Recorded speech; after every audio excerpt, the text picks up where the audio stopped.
लुकाचे सुवार्तेंत फारिजेव आणि तांच्या पंगडाच्या शास्त्रींचो एक अवगुण स्पष्ट जाता. तो अवगुणूंचो गुणगुणचो. आज ते सुंकांगारां आणि पातक्यां सांगता तुम्ही खातात पियेतात कित्याक म्हणून गुणगुणोवन जेजूक सवाल करतात. लुकाचे सुवार्तेच्या 15व्या अध्यायांत हो मनीस पातक्यांक घेता आणि तांच्या सांगता जेवंकी जेवता म्हण ते गुणगुणतात.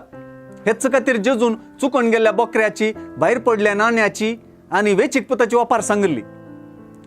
19व्या अध्यायांत जेजू जाक्के वाकार गेल्ल्या तवळ लोकांनी तो पातकी मनशाचो सैरो जावन गेला म्हणून गुणगुणलेले आमी आयकलां. इंग्लिशांत गुणगुणच्याक मर्मरिंग म्हणटात. जेजून विशेष करून पातक्यां संगी चल्लेली रीत वा तांकां लागीं केल्ली गजाल फारिजेवांनी आनी शास्त्र्यांनी गुणगुणोवंक कारण जाता. जेजूची चाल तांकां नापसंद जाली म्हणून हातून स्पश्ट जाता.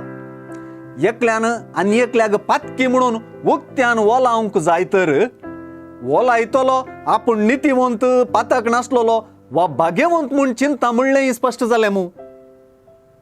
फारिजेवांनी आपणाकच भाग्यवंत म्हूण लेखलें. तें व्हड न्हय. तांणी सुंकांगारांक पातकी म्हूण लेखलें तें सोडया. पूण जेजून तांकां लागीं करची गजाल, तांकां जेजूच्या स्थानमानाचेर कळंक हाडची गजाल जाली. सुवार्तेंत जेजून उच्चारलेली भलायकी असलेल्यांक वैजाची गरज ना, ताची गरज आसा पिडेस्तांक. हांव आयलां पातकी जिणी बदला म्हणून पातक्यांक आपोवंक, धर्मवंतांक न्हय. ह्या उतरांनी सर्वय रितीच्या गुणगुण्यांक जोगती जाप मेळ्ळी. फारिजेवांच्या गुणगुण्यांचें कारण जेजूच्या मिसावाचें कारण जालें. ह्या मुखांतर फारिजेवांच्या गुणगुण्यांनी सुवार्तेची चावी आटापल्या गाय.